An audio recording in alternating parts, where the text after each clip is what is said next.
From Recorded Future News and PRX, this is Click Here.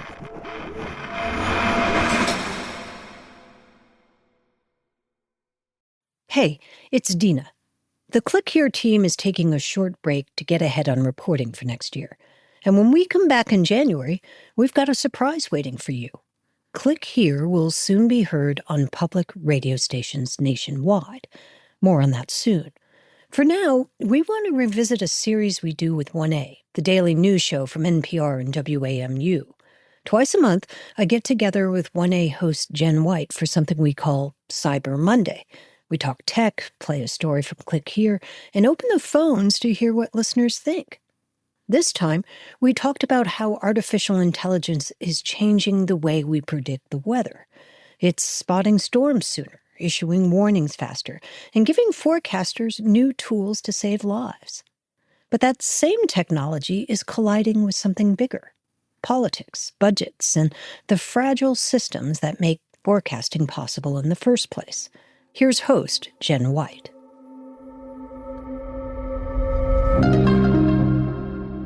This is 1A. I'm Jen White. Forecasting the weather has always been a complex blend of art and science. Now, artificial intelligence is joining the mix. It can spot patterns that humans can't see and turn a day's worth of data into a forecast in seconds. But AI can only learn from what has already happened. As climate change fueled by greenhouse gas emissions leads to more severe and frequent extreme weather events, AI predictions are still limited.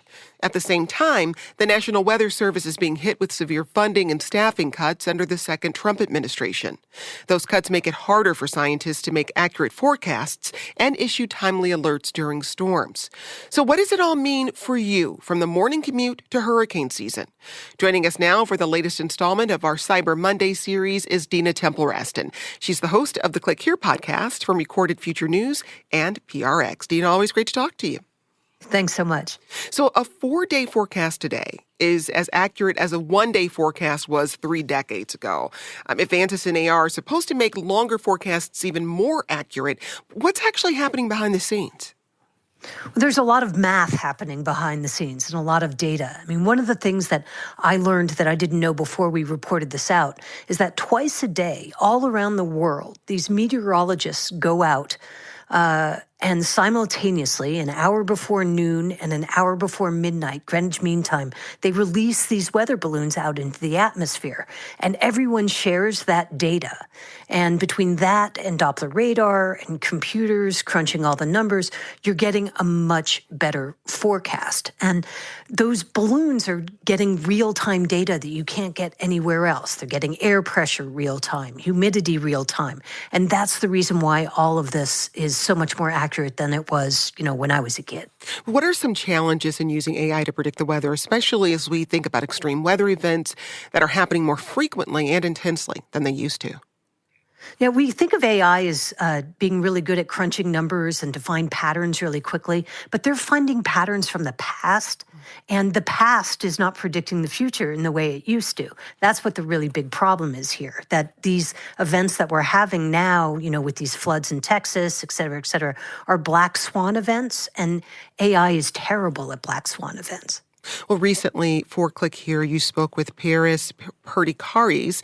He's a mechanical engineering professor at the University of Pennsylvania, and Microsoft tapped him to build a better forecast using AI. Here's how it works. AI models excel by learning patterns in actual data rather than trying to solve complicated systems of mathematical or physics equations like the traditional tools are doing. So similar to how an experienced sailor can look at the clouds and feel the wind and then is able to predict a storm, rather than basically learning from experience, not by solving equations like how traditional prediction tools work. The AI system he built is called Aurora, and it learns from weather data collected from NOAA and the National Weather Service. So we have a very large database of information, maybe starting from the 60s or 70s up until now, with almost hourly resolution of how the atmosphere has evolved through those decades. So this is the historical data that AI tools are trying to tap into and extract patterns and understand to make future forecasts. That was Paris Perdicaris. He's a mechanical engineering professor at the University of Pennsylvania. Dina, what role does NOAA play in providing the information forecasters need to make accurate weather predictions? It basically is the spine for all of this, the backbone of how to make a forecast. It's not just the balloons that are going up, but it's all from Europe. They're all the meteorologists there. They're all coming together to show weather patterns so that we can crunch those numbers. Now, in the old days, when you crunched a number and you were a meteorologist, maybe it would take you hours to put that together. Now it just takes seconds, and that's what AI is really helping with. Well, in April, we spoke with The Guardian's climate reporter, Darna Noor, about how proposed budget cuts to NOAA could affect us all. It might be harder for farmers to know how productive their crops are going to be. It might be harder to know, if you're somebody who flies frequently, it might be harder to know whether or not you're going to be able to have a safe takeoff and landing. Even things like global trade could be affected. It might be more difficult to know, for instance, whether shipments of certain materials are going to be impacted by extreme weather. And crucially, this also impacts some of the sectors that have been broadly supportive of the Trump administration. If you, for instance, are working in offshore oil drilling in Louisiana, you're probably going to be affected if we have less accurate information about the rising seas and about coastal degradation, or frankly, if you need to know about hurricane patterns. And so I think, really it's all facets of American life that will be affected here. That was Darna Noor, climate reporter at The Guardian, and you can find that conversation at the1a.org. Since the start of the year, NOAA's National Weather Service has lost 14% of its staff, or around 600 employees. Many weather service offices around the country are facing severe staffing shortages. Some don't have the staff to operate overnight, leaving communities without timely updates on weather events that can develop quickly. And as the government shutdown continues, those who are working aren't getting paid. The agency announced earlier this year it plans to rehire hundreds of empty positions, but has made little progress. Now, Dina, Project 2025, this is a policy blueprint from the conservative think tank, the Heritage Foundation, explicitly calls for dismantling NOAA. So far, the Trump administration has implemented or is in the process of implementing about half of Project 2025's proposals. If NOAA were dismantled, what would that mean for weather forecasting? Oh, I think it would be debilitating for weather forecasting. There's sort of this idea in the Trump administration that private sector can do everything better, and that all they need to do is take weather and give it to Google or the Aurora program or, whatever it is. But the truth of the matter is these private sector companies need NOAA's information in order to make these forecasts. They don't have the satellites that are out there. They don't have the weather balloon infrastructure. And according to Project 2025, NOAA is slated to have a 26% cut in its budget in the 2026 budget. So this would be just devastating. And I think even the Trump administration is starting to understand this, as are members of Congress, because some of this they've tried to pull back because they realize that private companies just can't step in where NOAA used to be. We're talking to Dina Temple-Raston. She's the host of the Click Here podcast from Recorded Future News and PRX.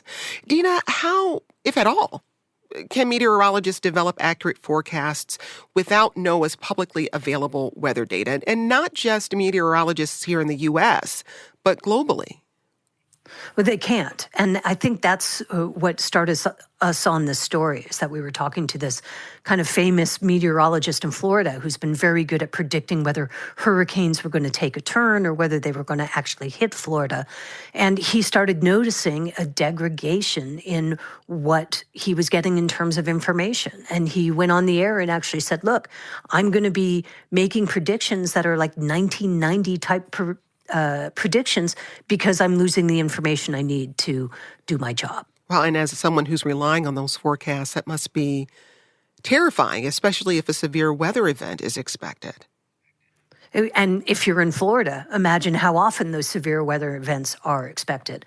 And when he's telling them, hey, batten down the hatches, he needs to have that information. And he got quite emotional. This is what turned us on to the story, is that he got quite emotional on the air talking about how he didn't think he could do his job in the way people had come to expect him to do it over the last 30 years. And it's all because of these cuts. So you said private companies aren't positioned to take over all the work NOAA does. But do they have a role to play here in helping to meet critical gaps in weather data? I'm not sure data as much as processing. I think that is more of what's going on. So they might be able to build more efficient models, but they need the underlying information from NOAA in order to do that. And they're not going to pay tens of billions of dollars to, put satellites up in the air or create the infrastructure of literally thousands of meteorologists around the world releasing balloons twice a day. It's just not going to happen. It's a fundamental misunderstanding of how all this works. So we've got the promise of AI technology and the role it can play in weather forecasting. But then we also have, at least for now, disinvestment at the federal level in our weather forecasting capabilities. So in your reporting, what have you learned about the delicate relationship between scientific advancement and federal investment? Well, this has been a problem not just across weather, but all kinds of research. We're seeing it now during the Trump administration. The problem is they're doing this exactly at the time when weather is as unpredictable as it's ever been because of climate change. So if you had patterns that you could expect were coming down the pike, that would be one thing. But you have a flood in Texas. You have, torrential rains you weren't expecting in Louisiana. So this is more or less the exact wrong time to be deciding that you're going to pass this over to the private sector. And what are the forecasters you spoke to saying about the funding cuts and layoffs at NOAA and what it means for their work longer term? They think it'll make it really hard for them to do their job. And, I always thought until we reported out the story, I had the old-fashioned idea that forecasters were wrong half the time. They're actually right 85% of the time, only wrong 15% of the time. Without NOAA, it's going to be hard to come up with those kinds of numbers. That's Dina Temple-Raston. She's the host of the Click Here podcast from Recorded Future News and PRX. Coming up, we hear from a veteran meteorologist about why he believes the country's forecast system is in danger. And you can add your voice to the conversation. Email us at 1a@wamu.org. Dina, thanks for speaking with us. You're welcome. We'll be right back.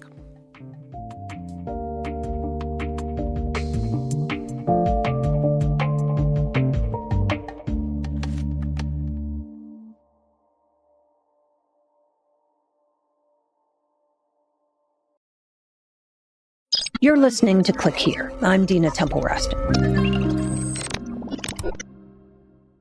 Today on Click Here, we bring you an episode from our friends at 1A, a daily talk show from NPR and WAMU.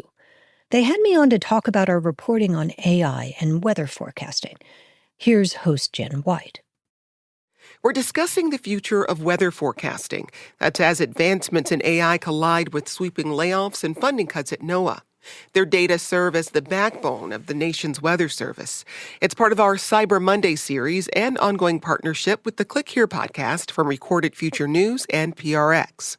In the latest episode, Click Here host Dina Temple-Raston explores how decisions in Washington are affecting weather forecasting around the country. Something remarkable is happening in weather.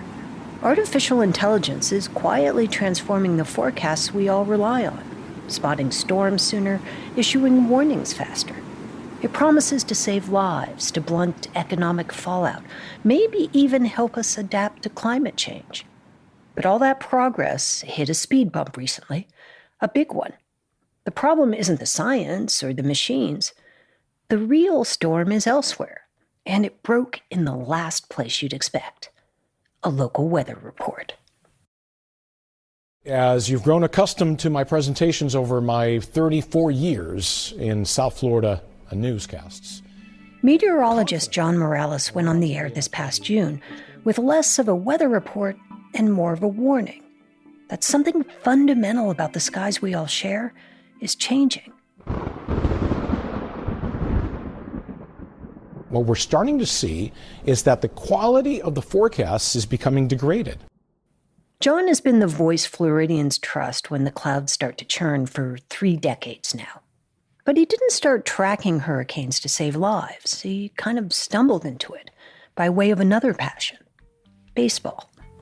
I was a Santurce Crabbers fan, the Cangrejeros de Santurce. This is the team where Roberto Clemente played and many other greats.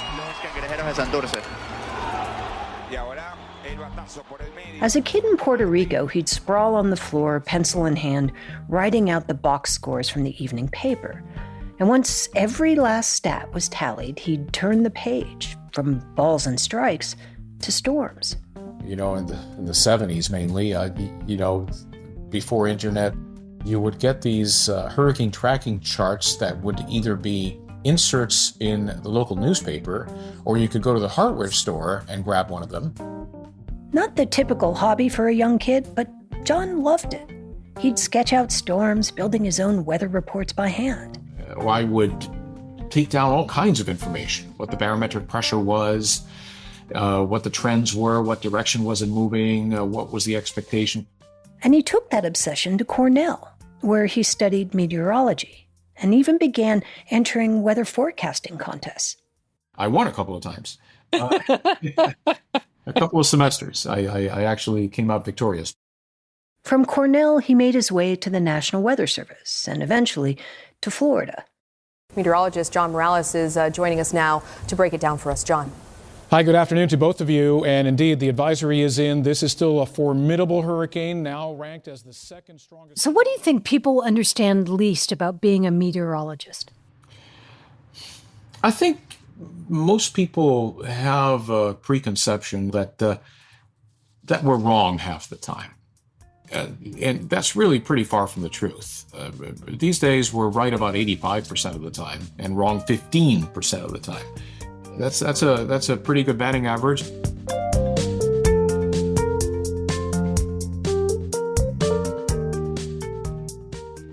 It took a lot to get to that kind of accuracy. The science of weather forecasting, it started, well, not that differently than what John used to do in his living room. All the math done by hand. Then there were these gradual advances, computers, satellites, radars, even this delightfully retro thing that surprised me, something that's critical to weather science but sounds more like it belongs at a kid's birthday party. Balloons. Well, it's not a party balloon, okay? I would say it's the size of a very small compact, like a Mini Cooper or a Fiat 500, right? If you've never seen one of these weather balloons launched, picture this. An overcast morning in the parking lot of a squat brick weather station. A technician in a crisp white polo, National Weather Service emblem stitched over the pocket, steps outside cradling what looks like a bundle of limp latex. In a few minutes, it will swell to the size of the Mini Cooper John talked about. After that, we launch the balloon. It gets to about 100,000 feet, takes 90 minutes to pop, and then we... As it ascends, it beams down all kinds of weather data. Temperature, humidity, wind speed. 1, go!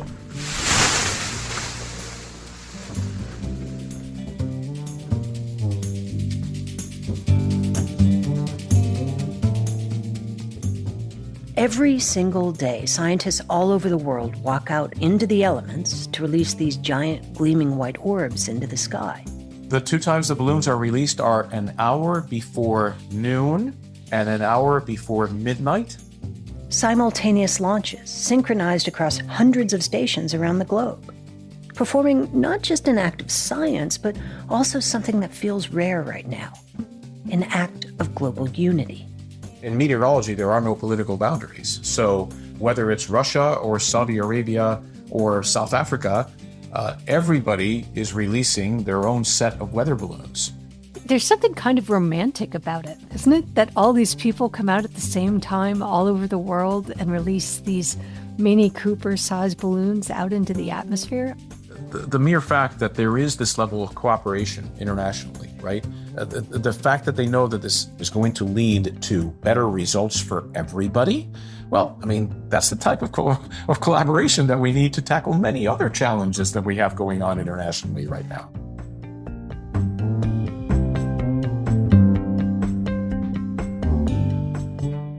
All of this technology, the radar, the satellites, those balloons, that all got supercharged in 1970.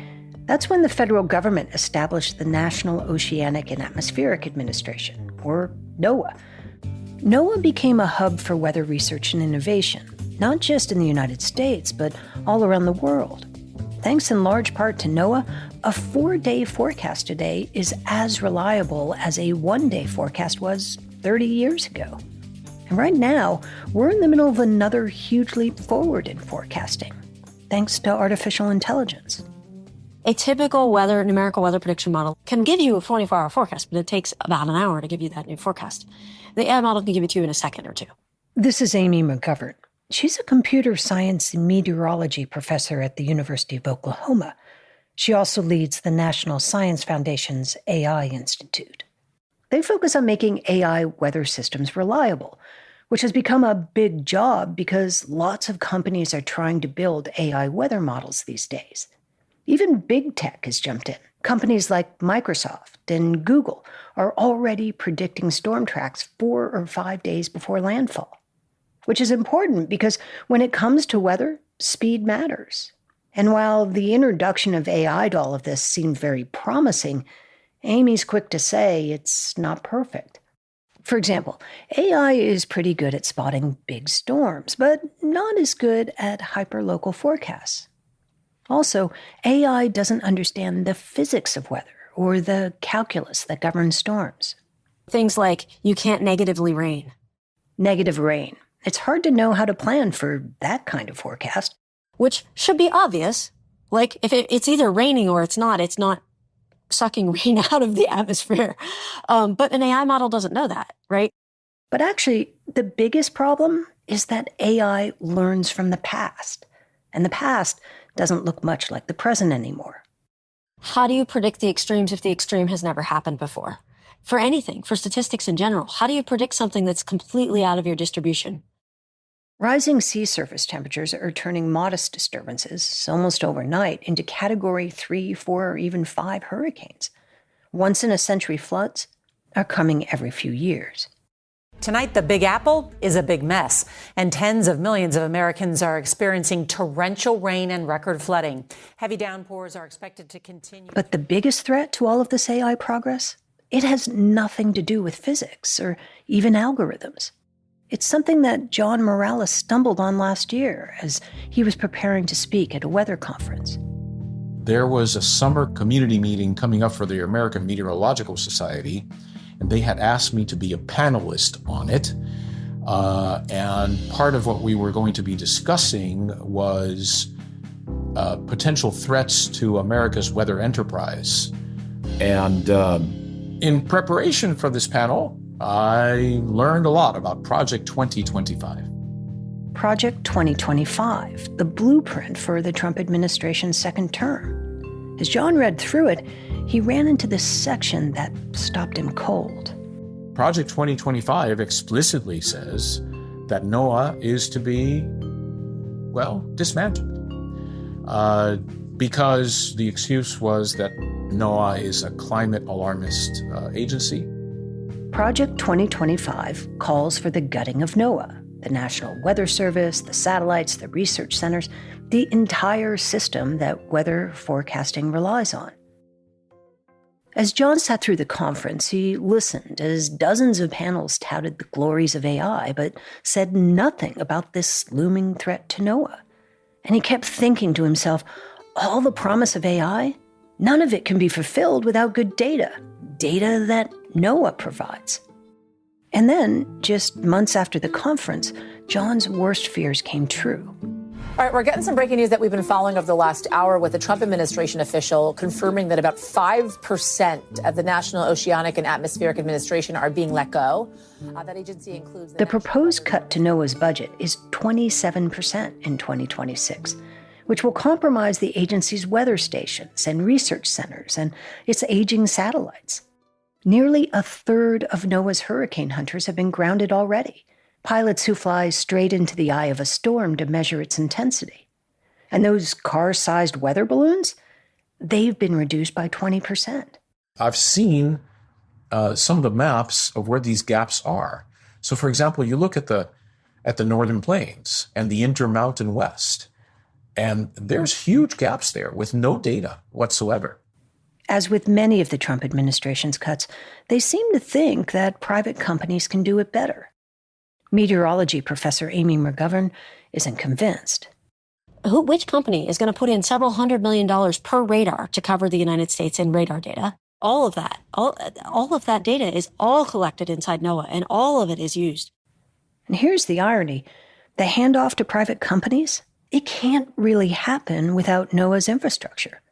All those tech companies building AI systems for weather, their models don't work without good data. It's the definition of shooting yourself in the foot and then wondering why you can't run the race. Some lawmakers are starting to push back, drafting legislation to try to restore some of NOAA's critical positions. And outside Washington, grassroots efforts are trying to fill the void. Public agencies are partnering with private companies. Even citizen scientists are chipping in where NOAA's resources have been cut. It's hopeful and inspiring to see people step up to save something critical, but it isn't nearly enough to replace what's been lost. And John Morales watched all this play out with growing frustration and then alarm. And this is not a feeling his audience knows him for. I've become a person that's not just a weatherman. I am almost a trusted family member that folks go to for advice when it comes to preparing for hurricanes. He's earned their trust through a combination of accuracy and humanity, but most of all, his calm. My audiences have always known me as the just the facts, non-alarmist meteorologist. But as NOAA started to crumble, so did John's ability to give the people who trust him the forecast they can rely on. So just the facts John decided to do the thing he almost never does. He sounded the alarm. So June 2nd was a Monday. It's the first weekday of hurricane season. That night, he began his forecast with a story from the past, an old broadcast from 2019, when it seemed that Hurricane Dorian was going to hit Florida. John predicted it would turn back out to sea. As you've grown accustomed to my presentations over my 34 years in South Florida newscasts, confidently, I went on TV and I told you, it's going to turn. You don't need to worry. It is going to turn. And it did. It turned. Then he said something you never want to hear your weatherman say. And I am here to tell you that I am not sure I can do that this year.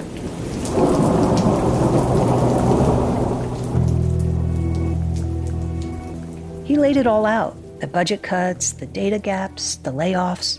Did you know that Central and South Florida National Weather Service offices are currently basically 20 to 40% understaffed? From Tampa to Key West, including the Miami office, 20 to 40% understaffed. And then, looking straight into the camera, this is a multi-generational impact on science in this country. I just want you to know that what you need to do is call your representatives and make sure that these cuts are stopped. The broadcast went viral around the country, not just in Florida. He'd struck a nerve. Because to turn on your local news or check a weather app and trust what you see, to know whether you're safe or need to evacuate, or even whether to take an umbrella or just take sunscreen, everyone cares about that. In a lot of ways, weather is the most universal human experience. We've come a long way from sticking your finger in the air to gauge wind direction or feeling in your bones that a storm is on the way. That progress has saved buildings, cities, countless lives. But as John said recently in an Instagram post, tonight and just about every other night of the 2025 Atlantic hurricane season, we are going to be tracking hurricanes like it's 1999. We are on a time machine to the previous century, except this isn't a party and people could die.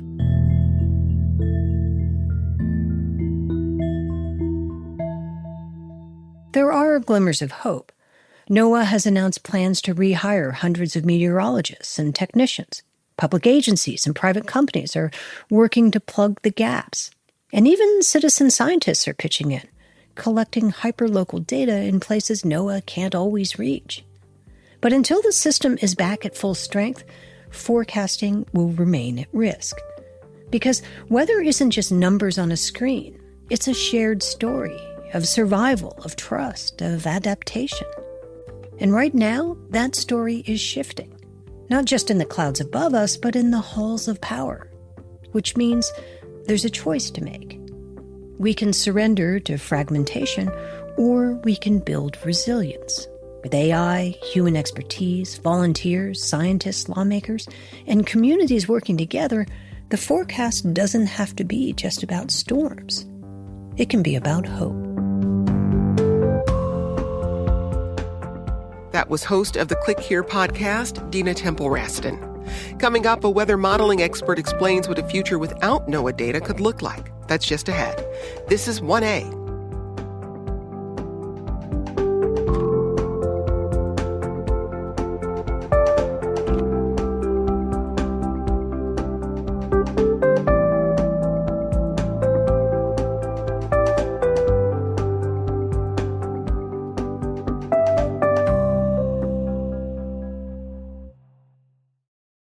I'm Dina Temple-Raston. This is Click Here. Here's more from CyberMonday, our twice-weekly series with WAMU's 1A news program. 1A featured Click Here's reporting on how AI is used in weather forecasting. It's something that's colliding with the Trump administration's budget cuts. Host Jen White continued that part of the conversation with Jeff Masters. Jeff is a former NOAA hurricane scientist. He's also a meteorologist at Yale Climate Connections and the co-founder of Weather Underground, the first open-access weather website. Take a listen. So the National Weather Service is just one of the agencies under NOAA to be hit hard by widespread layoffs and budget cuts since President Trump took office again. How are these cuts different than other cuts that happened during your time at NOAA? These are not simple cuts where if you get a new amount of money the next year, you can, go back to where you were. We're actually assaulting the basic infrastructure to do science, to do research, to make weather forecasts. We're losing a lot of the most experienced people, the top end, most experienced people were encouraged to retire early with the Dodge buyouts this year, and a lot of people took those. And we're also losing the early scientists, the probationary employees with just 1 or 2 years experience were all let go. That's your seed corn for the future of the science. So you're losing people at the top end and at the beginning end, and that's going to really majorly impact your progress going forward. You're attacking the basic infrastructure to do science, something that's not easily recovered from. And we're going to see in many years to come, the impacts of these cuts, even if we're fully funded next year. We got this email from one of you. Cuts to Weather Service office in Alaska caused many small Inuit villages to be flooded because not enough weather balloons could be sent up for a more accurate reading. We've been talking about the federal disinvestment in NOAA and this critical moment for us in terms of climate change. But Jeff, how are real communities around the country seeing the effects of delayed severe weather warnings or inaccurate forecasts because of funding cuts or staffing shortages? Yeah, because of the cuts to the National Weather Service, they're not able to launch as many weather balloons. And depending on the model that we're using to make the forecast, those are the most important inputs that we have to make a good forecast. So we've seen about a 17% loss in our upper air balloon data in the past 8 or so months, and that will degrade your forecast. You roll the dice and you're going to load them in favor of worse forecasts, worse outcomes. And we saw a case last week in Alaska where a former typhoon hit the coast, bringing a 6.5-foot storm surge, hurricane force winds, and that storm was not properly forecast. It was a major forecast bust. The position of the storm shifted suddenly by 300 miles just a day and a half before it was supposed to hit, resulting in a big surprise for a lot of those communities there on the coast. And that's a very unusual sort of situation. And it certainly didn't help that 5 of our 13 upper air balloon stations in Alaska were not properly taking measurements. So we can't say for sure that was the cause of that bad forecast, because forecast busts are complicated. But you load the dice in favor of worse forecasts. And in a critical situation like that, you have to make sure you get things right. Not everyone may know about the connection between NOAA and the weather app they use on their phone. So walk us through how the system works. How does the weather data get turned into forecasts we can see on our phones or hear on the radio or pull up on our computer? Every day you take weather observations, like 10 billion different weather observations globally. You've got airport data, you've got radar, you've got buoys over the ocean, you've got satellite data, you got data coming in from balloons, from commercial aircraft that send back data. All of this data gets put together by the National Weather Service in the U.S. and by international weather services all over the country to formulate an initial picture of what the atmosphere is doing right now. And in order to make a good forecast, you have to have an accurate picture of what the weather is right now. Once you have that picture, then you can start to generate a forecast. You traditionally have used what we call physics-based models, which subdivide the atmosphere into a grid where you've got a data at each point at that grid saying what the temperature, moisture, winds, and so on are. And then you can solve the basic mathematical equations of how the atmosphere works and generate a forecast. Or in the new system, we can actually use AI to do that work as well. So the forecast that you get on your app can be either from the National Weather Service or from a commercial entity that runs their own model. And the two have their various strengths, and you pick the one which works better. Some work better in some situations than others. But both of these forecasts all start from the same point. You have to have an accurate picture of what the current weather is doing. And if you're making cuts to the observation system like we're doing now, you're going to degrade all forecasts, not just from NOAA. Well, you mentioned AI, Jeff. How are meteorologists using AI to make weather forecasts more accurate? They're kind of neat because you don't have to have a supercomputer once you train the model in order to make a forecast. You can run that on a laptop. So a lot of companies can customize that sort of capability to make forecasts that are hyper local or focused on a particular sort of circumstance. And that's the big advantage that they have over the traditional models, that you don't need a supercomputer to run them. We got this email from Donna who says, I live in the White Mountains of New Hampshire. There are a number of weather forecast resources, including the Mount Washington Observatory. There is one source that is all algorithms, no meteorologists involved. It is notorious for getting wind speed wrong, especially at higher elevations. The reason? The algorithm that powered the models on which it was built discount extreme wind values, so it doesn't believe that high elevation wind speeds could possibly be that high.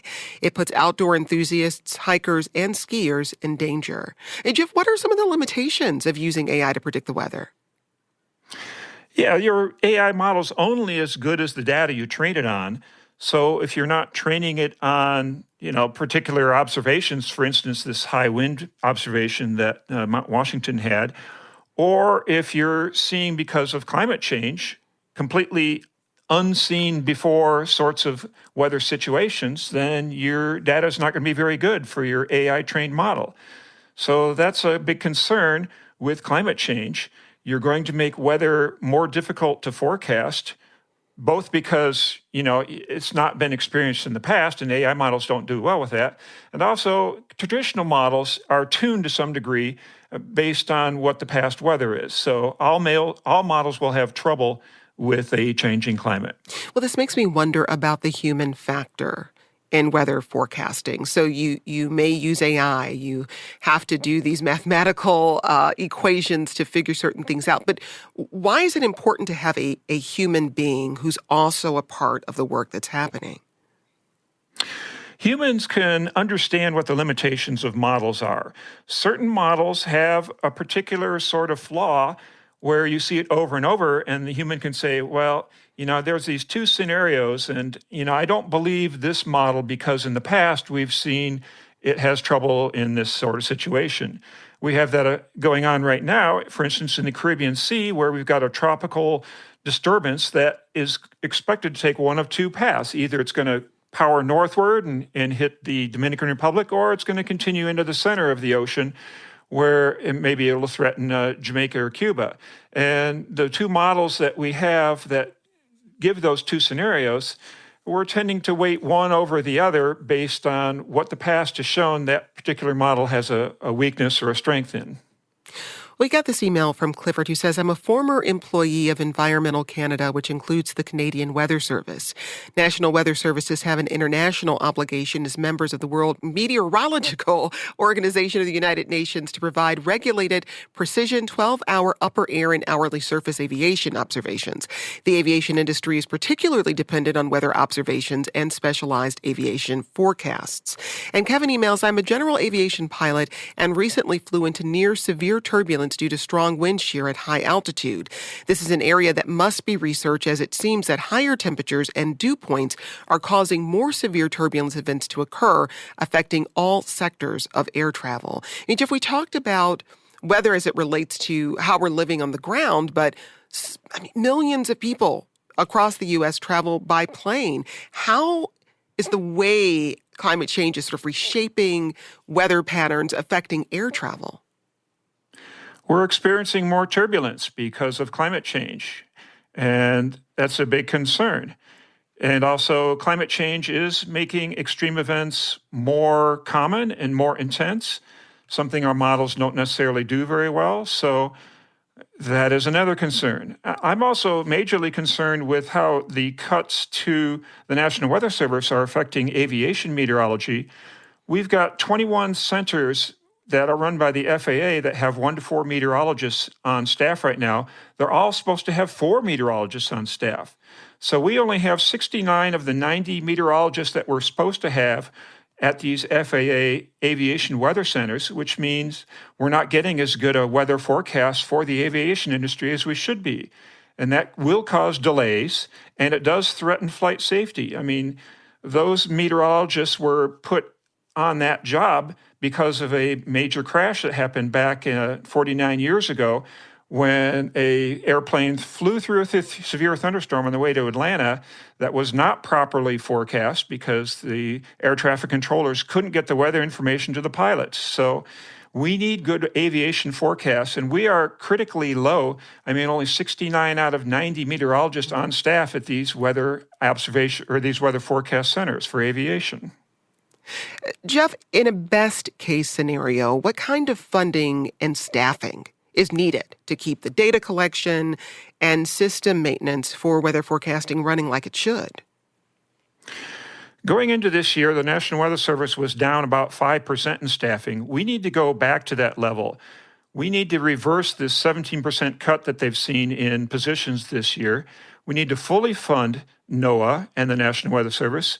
We need to fully fund their research efforts as well, because that's what we're experiencing huge savings in. For instance, improvements in hurricane forecasts over the last 20 years have been responsible for a $5 billion per major hurricane savings in the last few years. And the entire NOAA budget is only $6.8 billion a year. So consider the 10 major hurricanes we've had hit the U.S. over the last 8 years. You've got tens of billions of dollars in savings from these investments that we've made in weather forecast capability. So we have to realize that the cost-to-benefit ratio of money we put into NOAA is money well spent. And I've seen numbers as high as, it's a 73-to-1 return on your money spent. So we need to fully fund also the National Science Foundation, which is the funder for a lot of the research that happens at the university level, a lot of the training of the grad students, which end up going into the National Weather Service or into the weather research organizations like NOAA.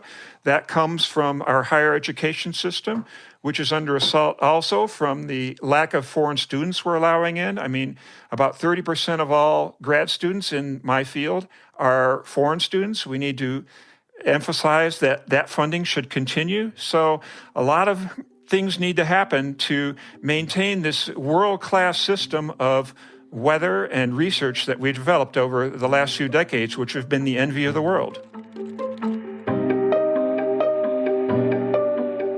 That's Jeff Masters. He's a meteorologist at Yale Climate Connections and the co-founder of Weather Underground. He spoke with Jen White, the host of WAMU's 1A.